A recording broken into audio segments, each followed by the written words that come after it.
India has seen unprecedented growth in the COVID 19 cases and was struggling to fight against it, but a devastating fungal infection increased the burden of suffering in a country.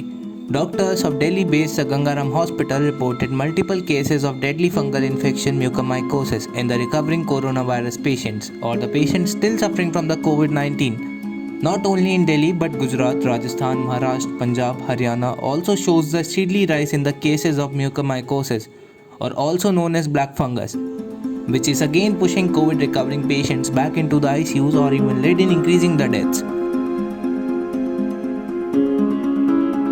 Let's first understand what is black fungus or mucormycosis. Black fungus is a serious and rare fungal infection caused by a group of molds called micromites, usually found in the environment in the soil and are often associated with the decaying organic material, but they can affect humans when they get a chance. While a quick diagnosis and a treatment can cure the patient, and if it is left untreated, it can prove fatal. How do you get mucormycosis?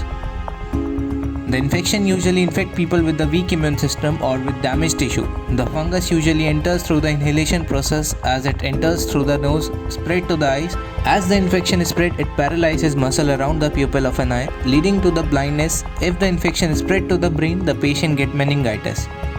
It becomes a matter of concern when the rapid increase of the infection was seen in recovering COVID-19 patients. The rise of COVID-19 patients are prevalent largely because of the increased use of steroids that lowers the body ability to fight germs. This put people recovering from COVID-19 or post-COVID issues at high risk.